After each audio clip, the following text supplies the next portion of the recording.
Good afternoon, and welcome to another edition of Unlock the Door Radio, where, as I always say, our motto is question authority. And that came from, well, if you're a regular listener, you know.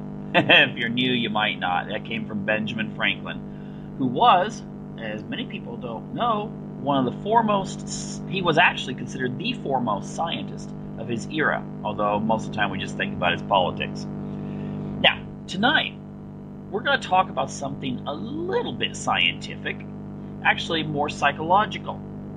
And whether we're talking about elections that are coming up in 2014 or elections after that, I'm going to be dealing with a very important topic, and that is how can people that are more Republican or traditionalist or libertarian, how can they win elections more effectively?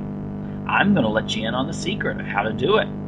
So just sit back and be ready to be taught some skills that might just enable you, or, you might get elected, or maybe you'll be able to use these skills in helping your cause or your favorite candidate.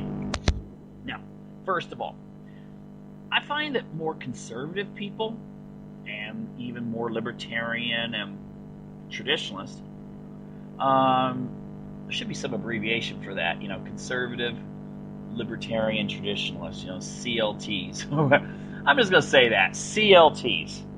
The thing is, CLTs tend to have a very strong desire to deal with such things as economics, facts, information. When they try to persuade people, they try to, in many times, overwhelm the opponent with the reasons why something will work better. Be that if it's science, be that whether it's economics. It's sometimes when I hear a conservative or a CLT speak, it sounds as if I'm in a math class in which they are going over, some sort of geometry or something. And as you recall, it's very difficult to be able to remember the details from such a presentation, isn't it? You go into some sort of lecture in which someone is presenting facts, when they are drawing stuff on the board and giving you diagrams. And you know what? I say even more, 9 times out of 10, you forget all about it. But if someone asks you what was part of that lecture or discussion, you will be able to remember the joke that was said at the beginning, or you'll be able to remember the story. And so the thing is that what I would suggest is, first of all, you've got to speak more emotionally.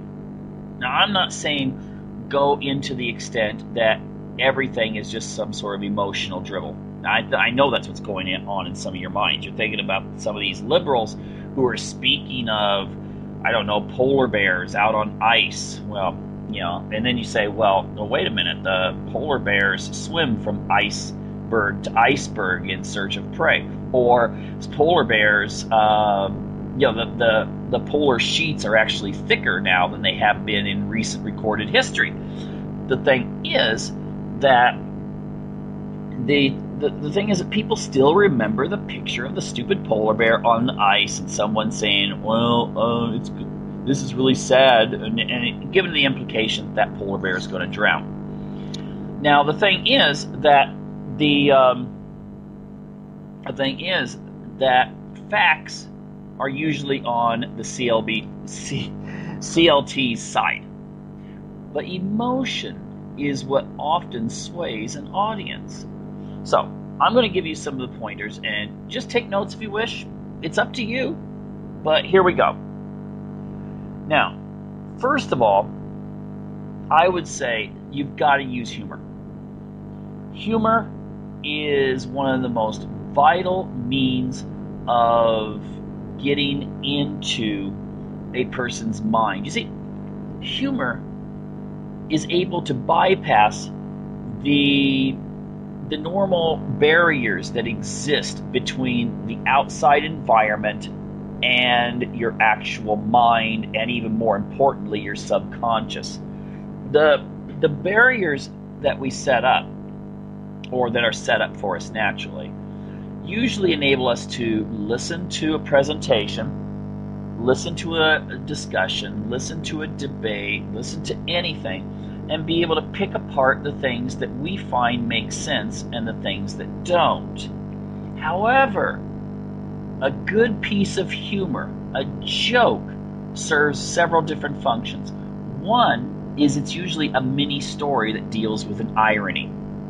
So what happens is that it causes people to start thinking on a deeper level than just the here and now. Because to understand a joke, it has to be processed in the subconscious. And usually it deals with something that doesn't make sense if combined with some other factor, some other knowledge that you have. So that's why I say irony. But if you can say a joke that causes people to laugh, then you're better able to implant whatever, and you also use the word implant whatever message you have for them in a much easier way, a much more effective way. Now, there's another advantage of using humor, and that is that it creates a crowd mentality in which you are the leader. Now, imagine yourself, you're standing in front of 1,000 people, and you're giving a speech. Now, that could be 1,000 people on a radio show like this. Hopefully it's more than 1,000, but anyway, radio show, YouTube video, crowded lecture hall, or I don't know, some sort of public access thing, or some sort of TV. So you're in front of 1,000 people. At any given time, you can think of yourself sitting in the seat and listening rather than being the presenter. And you must know that you're able, and I know this is true, you start thinking about lots of different things. Okay? Your audience members are thinking, if there's 1,000 people out there, there's 1,000 different thought patterns that you're having to compete with.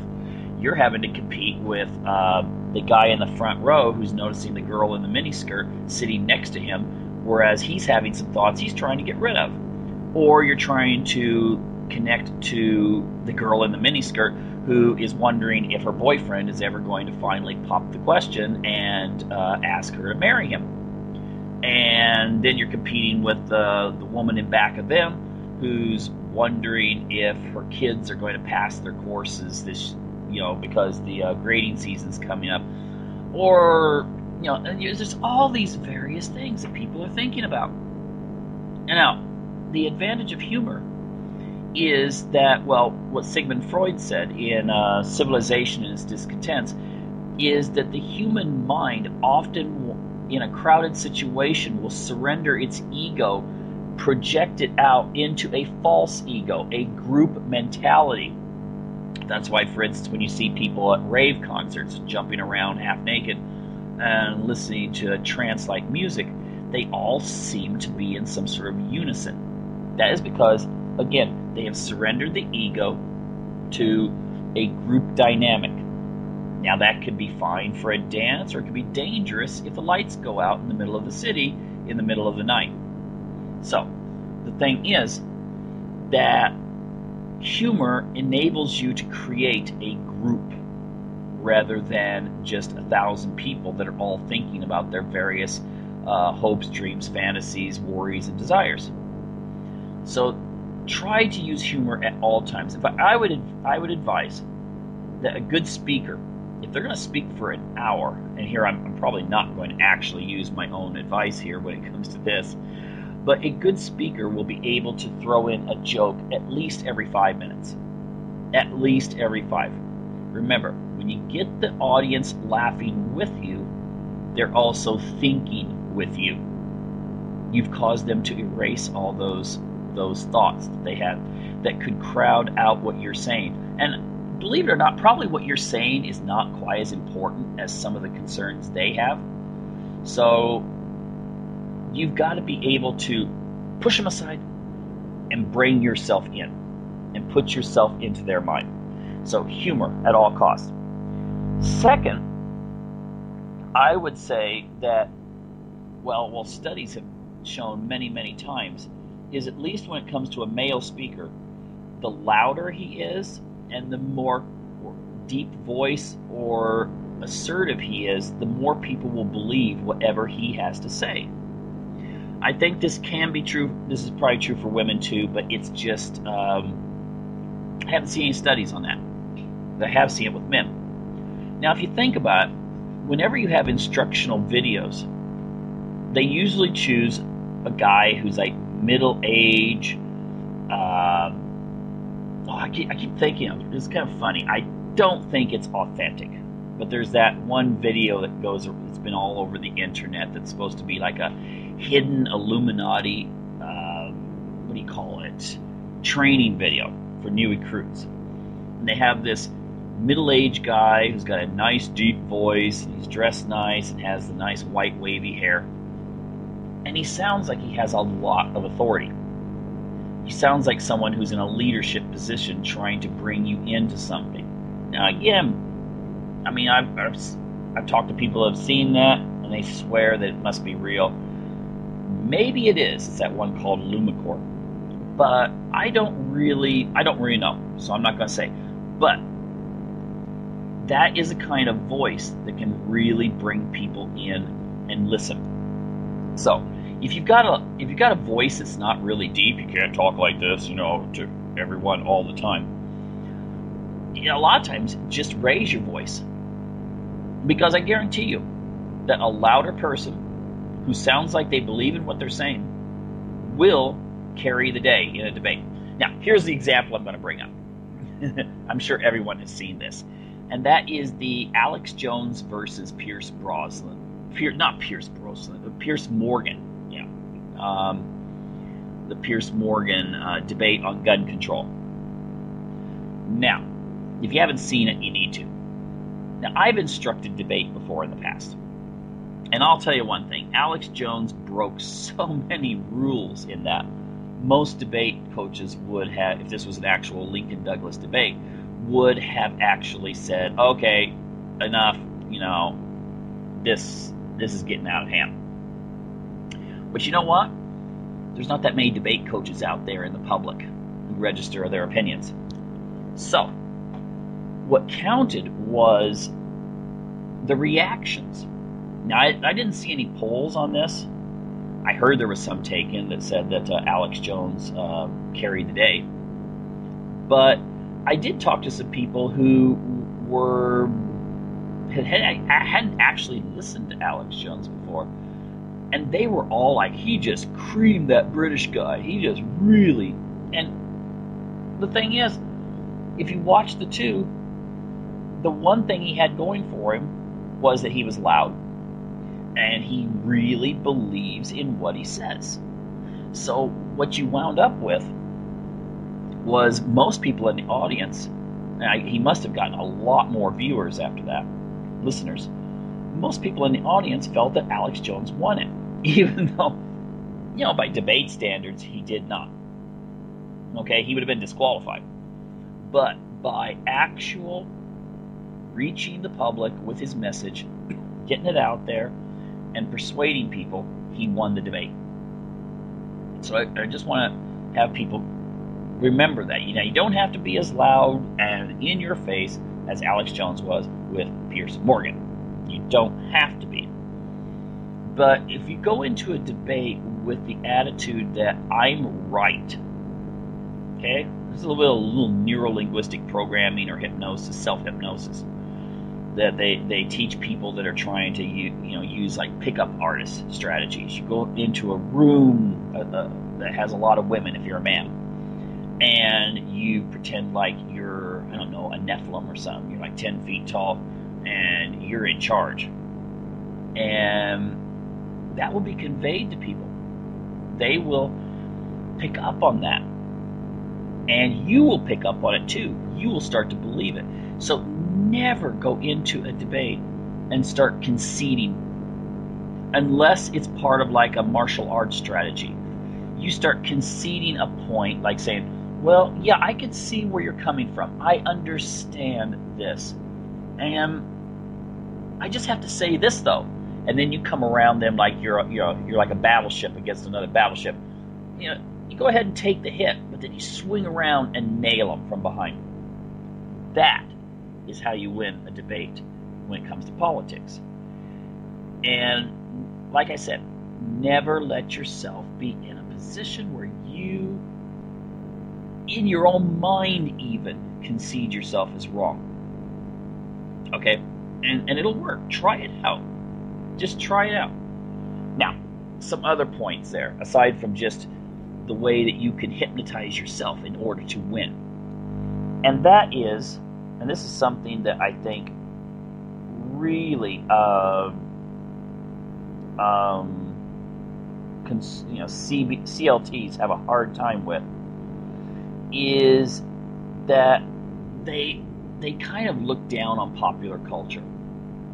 Now, thing is, they listen to popular culture. A conservative 18-year-old girl is just as likely to be listening to Rihanna or Miley Cyrus as an 18-year-old liberal girl.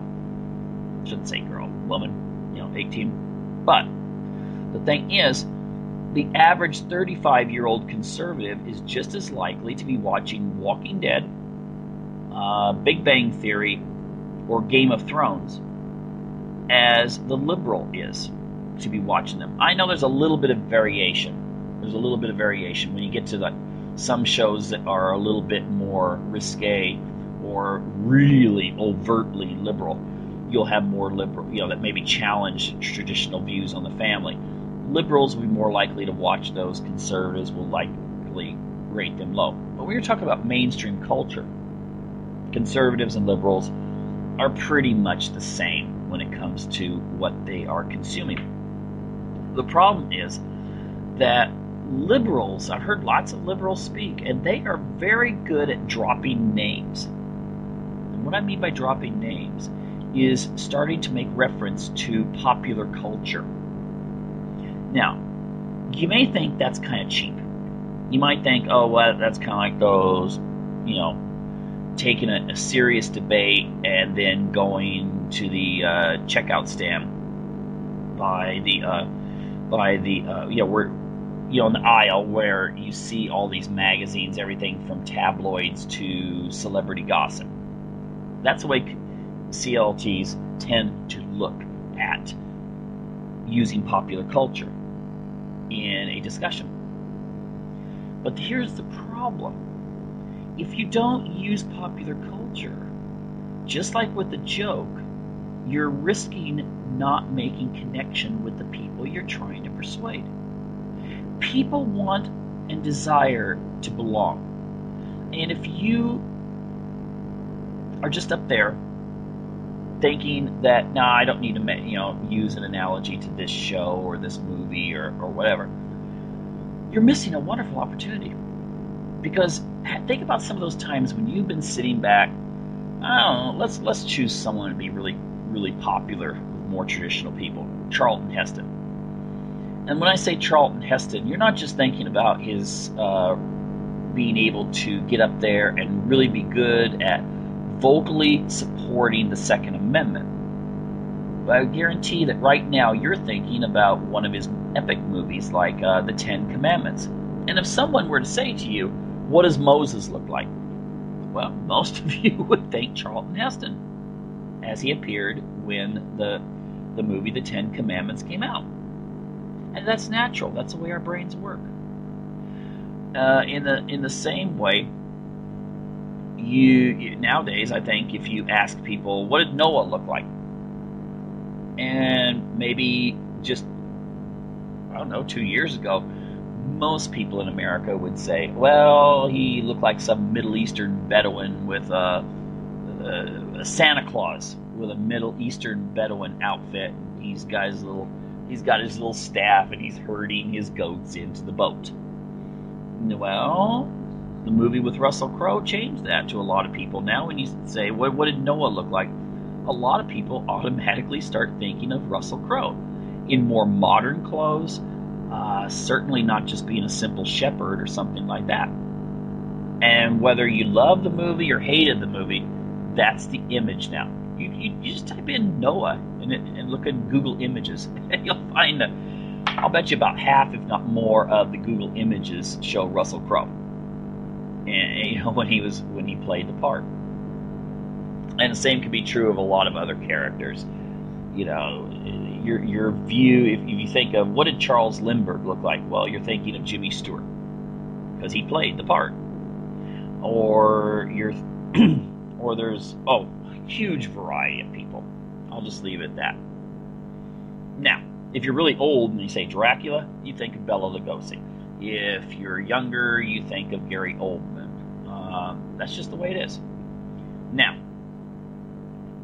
the thing that I'm trying to point out here is that when you drop popular culture, when you're speaking to people, you make a connection that then they see that you like the same things, or they assume that you like the same kind of movies and TV shows that they do.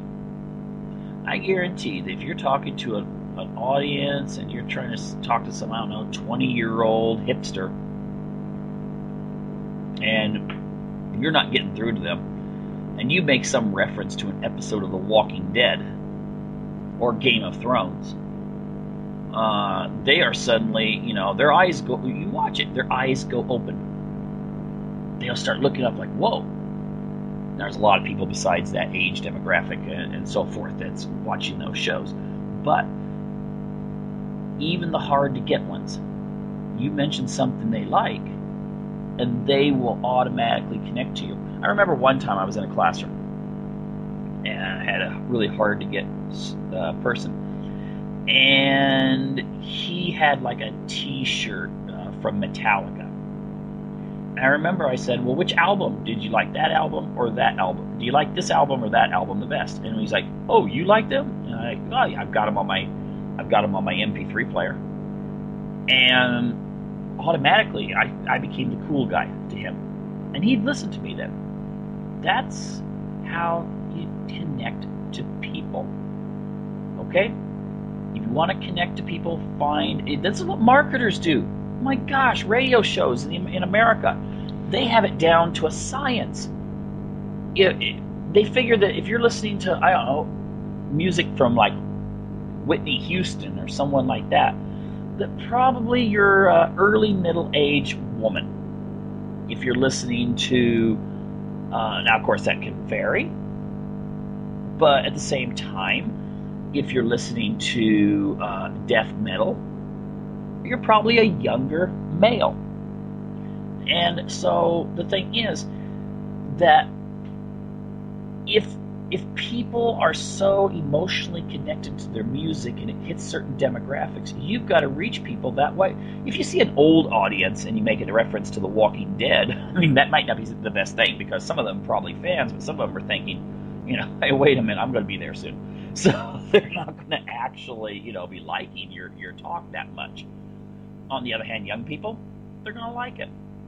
If there's I don't know any TV shows that old people listen to. Oh, anything on CBS maybe, or the CBS News. I heard it was, there's a higher percentage of older people that listen to CBS News. I know that's what my dad listens to, and he's like in his 90s. So, if you could say something about the person, some correspondent on that news station, then you'll connect to them better. So you got to remember that. Just because you may hate it, you may think that's not so important. But I do remember one time, just for fun, I took the Foreign Service exam back in college. I knew it was being offered; it was free. I went ahead. Why not? I got some hours, and I love taking tests. But one of the things that really surprised me in the preparation was it said that you had to be knowledgeable of popular culture, and I was like, what? I've got to know about Madonna and that sort of thing. But it was true. And the reason why you have to know about the popular culture in your, in this profession is because sometimes you're expected just to be talking and mingling with these highly influential people. And so if you know something about the popular culture, and I remember I was listening to a presentation, I think it was from Mikhail Kaku, the famous physicist slash futurist, and he said that the two most recognized people on the face of planet Earth are Madonna and Arnold Schwarzenegger. So the thing is, you could be talking to some, I don't know, Chinese diplomat and say something about Schwarzenegger or something, and all of a sudden you break the ice and he starts laughing and go, oh yeah, which Terminator did you prefer? Or I saw Conan, and that sort of thing. You break the ice with people. Who was it? Medvedev, I read that he liked classic rock, more heavier rock music. The guy that used to be president of Russia, and now I think he's foreign minister.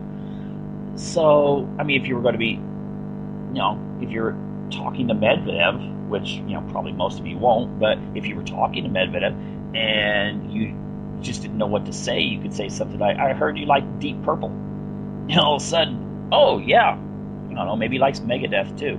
But the thing is that breaks ice and it connects you. And conservative or CLTs really need to learn how to use this skill. Because then again, you get through that shield that our mind puts up, and you get into the subconscious, and you are communicating to that subconscious brain instead of that really critical, analytical cerebral cortex. You don't want to talk to the cerebral cortex. Cerebral cortex just wants to see how smart you are. The other parts, they want to see how I feel about you, how I connect to you. Okay? So try doing that. Next time you have to make an analogy. Make an analogy to, like, if you're talking about, oh, it's really important to have food storage in there, and to someone because you're really into prepping, and they're like, okay, well, yeah, I like to have a closet full of food. Yeah, that's really good. But then you can say, hey, remember that one scene where they were trying to find, in Walking Dead, when they were trying to find food, and someone said, I wish I had, I think it was Dale, before he died in the series. Sorry for spoilers if you haven't seen season 2. But he made some comment like, hey, if I had known things were going to fall apart, I would have stored food. See? All of a sudden, the person that's watched this going, yeah, that's right. And then they start thinking about what it would be like to be, in that same situation, scavenging for food. And they think, maybe I need to go out and buy some food. See? You don't need to persuade them. You don't need to say, well, there's a 37% chance that the United States economy will collapse in the next 5 years, and therefore the chance, that stuff's not going to persuade people because it's too far away. It's like telling a 14-year-old, hey, if you keep smoking, you're going to die of a heart attack when you're 60. They don't care. 60's 60's light years away for them in their life. You tell a 14-year-old guy, hey, did you know that most men that use Viagra, it was because of their smoking that narrowed their blood vessels and clogged them up, and therefore, it affected the penis? And all of a sudden, the 14-year-old's going, oh my gosh, no, and they're more likely not to smoke. 14-year-old girl, tell her how much she's going to look like a 50-year-old when she's 25 if she smokes, because of what the effects of the skin. And all of a sudden, she's like, oh my gosh, I got to stop this. That's how you speak to people. Don't need to be giving them all kinds of facts and information, because that's, again, cerebral cortex, it takes the facts in just like a computer. But how a lot of people talk about robots and they say, well, robots won't be able to think, so therefore no matter how smart they are, they won't be equal to humans. Well, guess what? Your cerebral cortex that goes by facts and figures is the robotic part of your brain. The part that makes you human is the subconscious. So think about that for a moment. Want to connect to people? Talk to the subconscious. Don't talk to the hand. Remember Terminator 3, where he's like, talk to the hand. You don't want to do that. I mean, you might as well be talking to the hand if you're just sitting there rattling off statistics. It just doesn't work. Now, speaking of which, not just dropping names, watch some. If you're going to speak to a bunch of young women, maybe you should watch one of the episodes of Twilight or something and bring up something in Twilight. But there's another one, and that is the ability to be able to use stories. Now, I'm going to get to emotions in just a moment. But first, I'm going to start with stories, and then we go to emotions. I know I've been talking about emotions all the time, but I'll go to emotions very specifically in just a moment. Now, when my son did his schooling in America, part of it, and then he did it in Europe. He finished his schooling in Europe. And what was very interesting is he's really good at debate. I mean, he's very good. He can rattle off statistics, but he also knows how to use the feeling thing to persuade people. Now, he barely knew the language of the country he was in. Barely. But they had a debate in his class. He was like about 14, I think. And it was on the death penalty. And in this particular country, oh my gosh, supporting the death penalty is almost akin to supporting the Ku Klux Klan in the United States in a debate.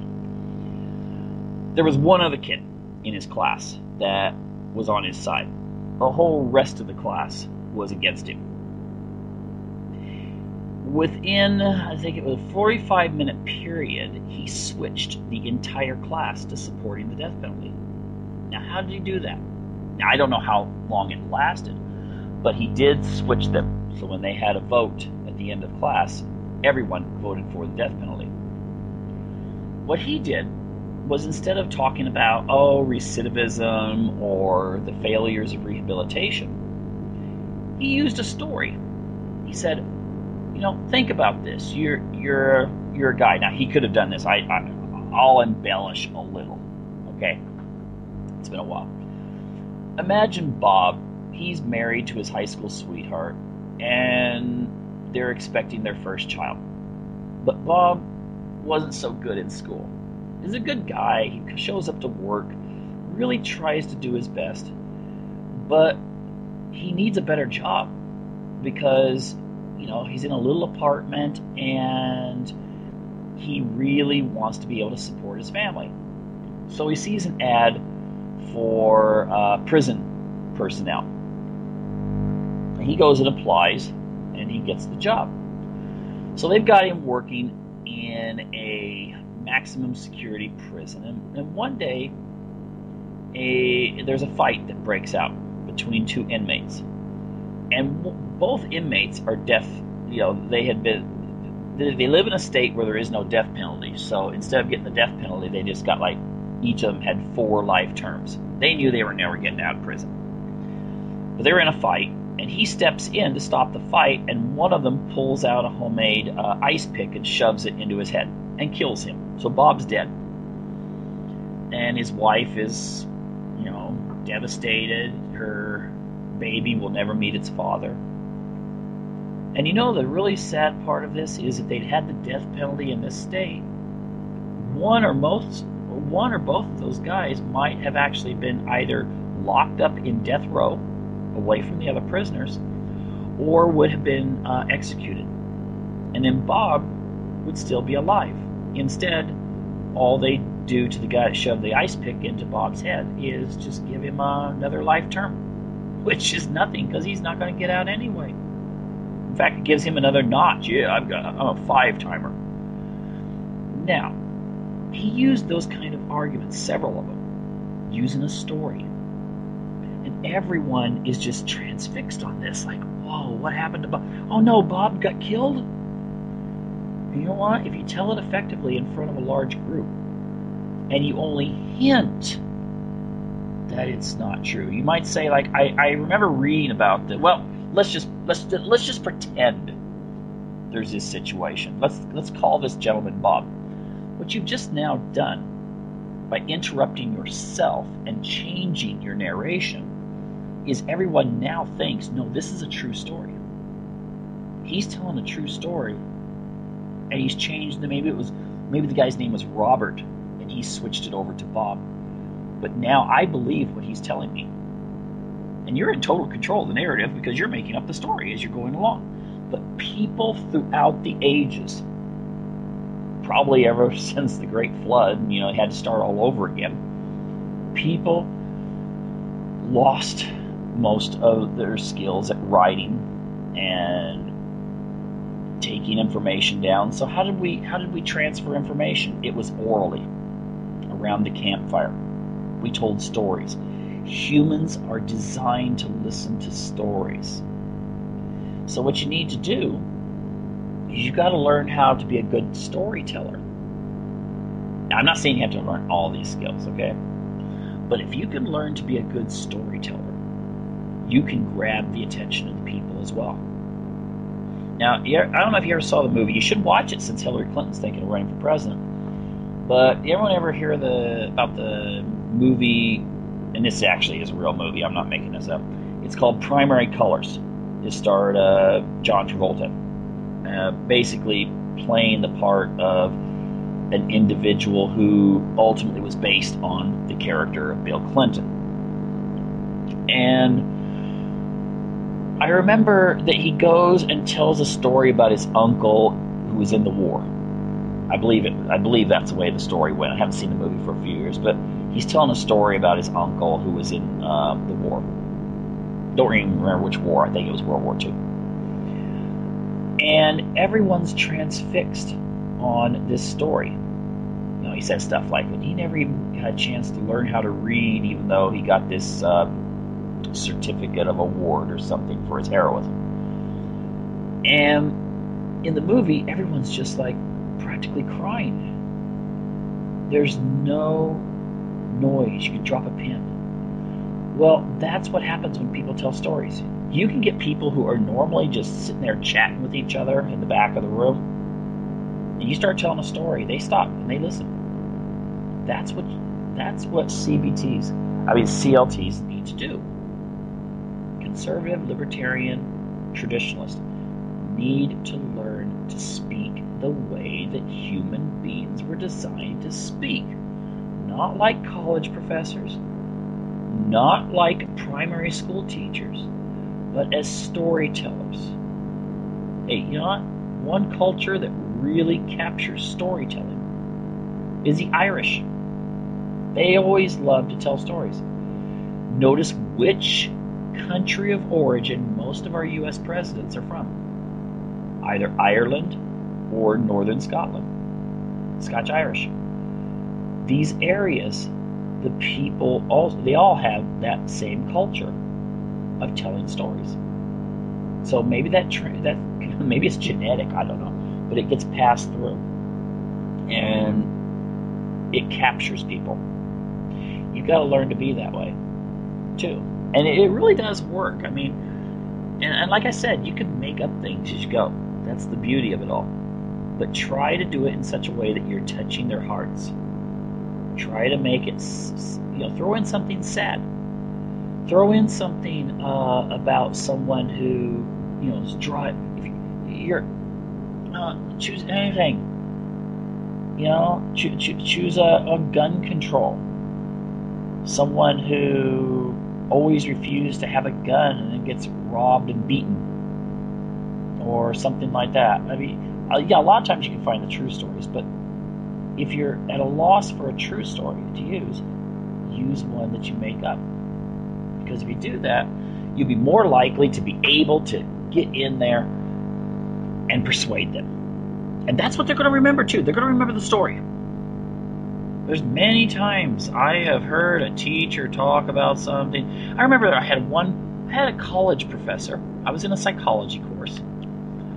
I don't remember too much, except one time he said he told people they shouldn't read this one book. Of course, that was reverse psychology. He was a total evolutionary psychologist. He wanted people to read this guy's book.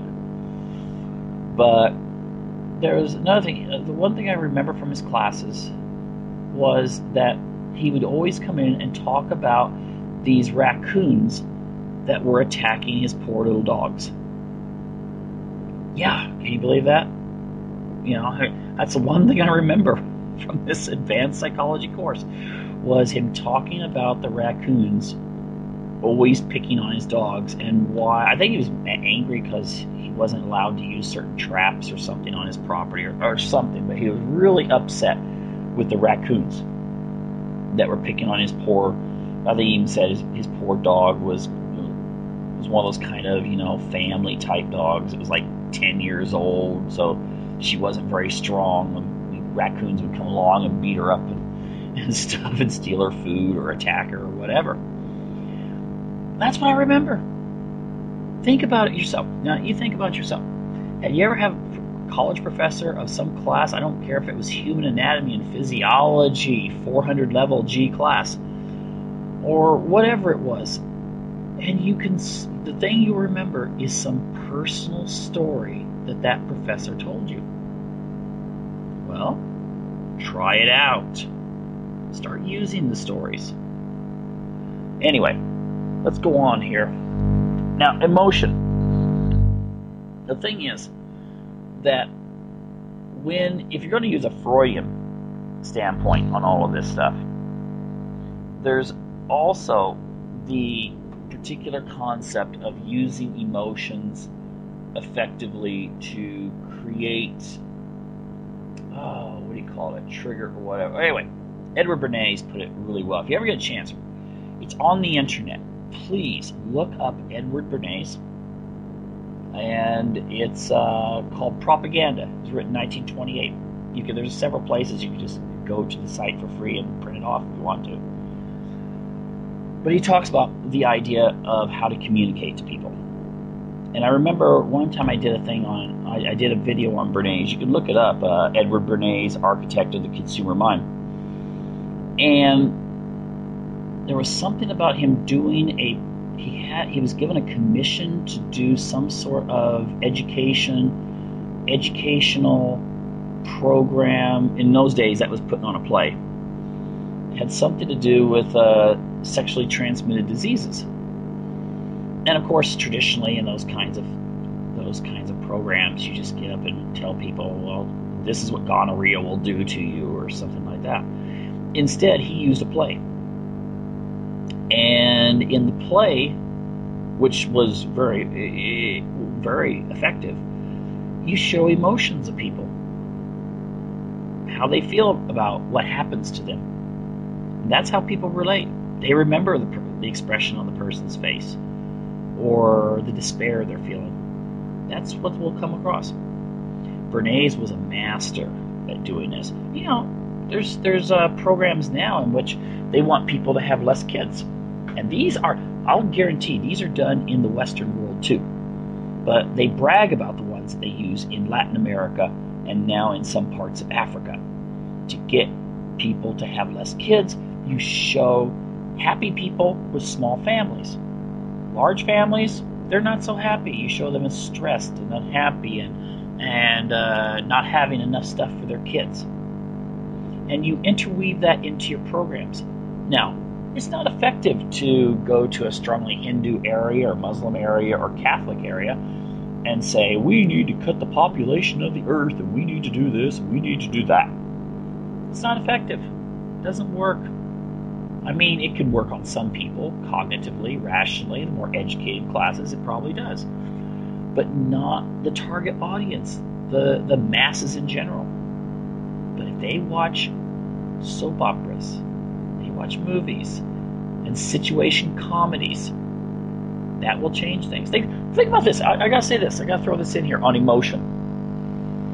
I remember Joe Biden praised the TV series Will and Grace. I don't know how many people watched that show. My wife really loved it, but it was a show about the relationship between a single woman and a gay man, and it really opened doors. I should say, opened closets on kind of a positive gay presentation to the public. A show like that probably did more to really facilitate gay marriage than anything else that has come across, when it comes to someone just on a debate show like on Fox TV. You got the for the gay marriage and the anti-gay marriage person debating it. No, because you give a human face. I read another article on the influence of pornography when it comes to gay marriage. Pornography has actually caused a lot of young males to switch to be more sympathetic to gay marriage. Why? Because one of the genres of porn they watch is girl on girl. And suddenly they're kind of like, in their minds, are kind of like, well, yeah, I guess that's okay. And then it extends to the political. I mean, it's stories, it's fantasies. I mean, it's stuff that's made up. I mean, you might have a scene where there's a movie in which the leading, I'm talking about regular movies here, not the more risky ones, but you might have a movie in which you've got a leading man and a leading woman. They can't stand each other. I mean, in real life, they cannot stand each other. Maybe they disagree on politics, or they disagree on something. But they may have to do at least a simulated love scene. And when people see that, they actually in their minds believe that these two people really love each other. I remember when there was that huge increase in John McCain's support when he took Sarah Palin. And I tried to explain that. The easy way to explain that was all of a sudden you had the old geezer. Yeah, he's still around too, the old geezer. Kind of ironic, everyone voted against him because he was old, and he's still alive today. But anyway, we're not going to talk about John McCain too much here. The thing is that when he was all of a sudden up against a really young woman compared to him, then it made him look young, because in people's minds they put the two together. It's like in a commercial. You show a man and a woman eating lunch together, and they don't have to show any romantic anything to each other, and you think they're a couple. In your mind, the story is they are a couple. And so what people have to do is communicate in these kind of emotional ways to people, because we are a very vulnerable species when it comes to emotions. We like to believe, we like to trust, we like to make things look nice, because that's what makes life happy. So if you go in and you are going to give a fire and brimstone presentation about what's going to happen if the dollar collapses. Okay, I'll give you an example of how to do it. You could actually say, yeah, here's the reasons why the dollar is going to collapse. Here's what's going to happen. Then you give the story. You give the story about the family. Okay? You give the story, Pedro and Maria. And they go to the store. They need to get food for their 4 kids, and everything's picked off because everything's really expensive. It's not picked off. It's just really expensive because now America can't afford to borrow trillions of dollars from China and Russia and Saudi Arabia and Japan. And what would be like that this couple now that used to be used to having, maybe they really enjoyed turkey on Thanksgiving, and now have to subsist on macaroni and cheese with a little bit of hamburger mixed in on Thanksgiving because they can't afford anything else now that the dollar is no longer the reserve currency. And then you can make a joke at the end like, well, thanks, Obama. I hope you really enjoyed poking it at Putin. Hope you proved your manhood. And the thing is, some people gonna laugh. It's not the best joke, but it's a joke. And the thing is that you've made a good case there. Because when people leave, they're going to think about, what it'd be like to be Pedro and Maria when buying hamburger is something that you actually have to look at your budget plan and see if it fits in your budget. Because the dollar's lost its value, and so exports, it's more profitable for the farming industry to sell their food abroad. But at the same time, we have no industrial capabilities left because we've outsourced it ever since the mid-1970s. to other countries, first Japan, then to China, and Indonesia, and Vietnam, and Bangladesh, and so forth. So now we don't make anything in the United States. So everything would have to be imported. So all that stuff that you would buy at the local, big box store suddenly looks like the same prices as going down to Rodeo Drive in LA and going shopping. Yeah, sure, you can pull your resources together and maybe get something. But you see, that's the way it works. Don't just talk about the statistics. Oh, this could happen. Throw in a scenario, a story, hit on emotions. How would you feel looking at your children and saying, we can't afford that now? You're going to have to wear those pants you've been wearing for the last 2 years a little longer. Maybe mom can make some alterations so they fit. They're not so tight on you. See, that is what will catch people's attention more so than just throwing out statistics. I remember there was this one talk show host, but she brought up a really good point. She was talking about the idea of this guy. There was this guy that was cheating on his wife with this other woman, and what she did was she just brought up the idea, well, what do you got to do if this woman gets pregnant and then she has a baby, and then then your wife has to tell her daughter that she can't get a coat this year because dad has to pay money so this other kid can be supported too. That stuck with me there. I bet there's a lot of guys that actually, hey, wait a minute, that's true, isn't it? Do I want that to happen? So giving those kinds of scenarios are the best way to present things to people. Now, of course, true, you need to show that you are an authority figure. Just because you're really good at smooth talking the audience, you still have to show a certain level of authority. So the absolute best presentations is when you are actually you switch between pop culture, joking, emotions, and then hit them with the intellect. You show some graphs. You talk about psychology. If you talk about the power of words that you use when you're trying to persuade people, throw in some stuff. Throw in a quote from Frank Luntz. If you don't know who Frank Luntz is, you really need to look up. In fact, if you get a chance, go to pbs.org and then look up The Persuaders. It's a Frontline. It's on Frontline. Look up The Persuaders, and you watch that. Frank Luntz points out that the way you know how an election's going to work is you talk to the cab drivers, talk to the barbers and get tips, the waiters and waitresses. They'll tell you how the economy's going. They're not getting any tips. The economy sucks. They're getting tips. Things are good. So he also talked a lot about the power of words and how you can develop speeches around those words. And it's like the difference. It's like the difference between the word leadership and manipulation. The word leadership and manipulation essentially mean the same thing: getting someone to do something they wouldn't normally do. It's just the context. If I say you're a great manipulator, oh, that's pretty mean. Oh no, you're a great leader. Oh, that makes me feel good.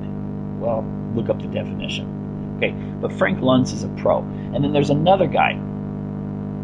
Oh, is his name Rofier? What's up? And they deal with this guy who talks about, he's hired by a lot of Fortune 500 companies to try to find these subconscious triggers in people's minds so that they can communicate their product to that subconscious and really tap in and be able to be effective. Watch that show, The Persuaders. Really, really good. But the thing is, this is what we really need to do. We need to talk a little bit less on the facts, although we cannot dispense with the facts. You still need to have the facts, and you need to have things straight. But you need to be able to talk to, well, what the psychiatrist said, the reptilian brain. I hate that term because it implies that there's a lower center of the brain and there's an upper center of the brain. when it actually all works together. It's like saying, well, my hand is not as important as what, my ears? I mean, that's not the way we think. We shouldn't think that way about the brain. So, the thing is, if you leave this with anything whatsoever, I haven't taught you any manipulation techniques. There's a bunch of techniques that are outright manipulation. Like, for instance, the attacks when someone gives you this, like, you should do this because blah, blah, blah, blah, blah. And then you say, I don't understand what you're saying. Can you repeat that, please? I mean, that's just one example. Then the person always becomes tongue-tied because they're trying to remember what they said word for word, and therefore their delivery sucks. And then people hear the second part and they think, oh, that doesn't make sense. Or you don't sound very convincing. I have a million of those kind of techniques. I've tried to show the positive. This is what we can do to get you to come over to our side. And again, conservatives, libertarians, and traditionalists really need to go this route. They really need to talk to the heart more. And when they do this, they're going to win a lot more elections. Or if it's not an election, they're going to win the support of whoever's listening to them. Now, in the last minute, I just want to encourage people, if you're listening, to tune in. Have a chance, check out my blog at michaelcross.net. And you can also check out the fan site for UCY TV's Unlock the Door on Facebook. Go over there, hit like. Check out my YouTube channel. Let's just type in Michael Cross, and you'll get a whole list of the variety of shows that we've done here. A lot of big guests, a lot of names that you'll probably recognize when you go through there. But check it out. And I'd like to just thank you all for coming in and listening. I really sincerely hope that you get something out of this so that you can then go out there and be an effective person and communicate. And you know what? You should consider making your own YouTube videos, because most of you think that, well, I couldn't do stuff like that. Well, yes, you can. You can do it. And if we had an army of people out there that were trying to persuade people over to a better way of looking at things, a more correct, something's based more on the Constitution and traditional values of liberty that's supposed to symbolize our country, we wouldn't see it getting chipped away. We wouldn't see it like a chunk of ice melting in the noonday sun, because that's what's happening to our liberties right now. It's dripping away. So we need to go in there. We need to do something to preserve them. And that means just persuading people. Get out there and get people to think. That's all you need to do. Get them to think. They'll do the rest. Okay, well, thanks again for tuning in. Hope you'll be here next week for another episode of Unlock the Door Radio here at UCY TV.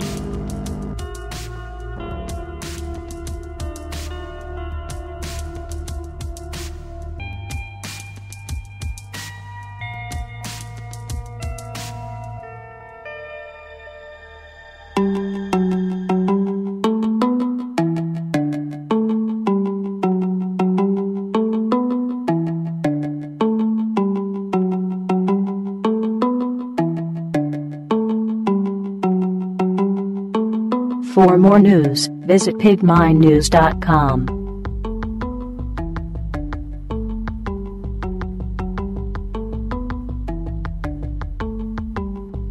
This is Ozzy Skateboard, and you're listening to UCY.tv.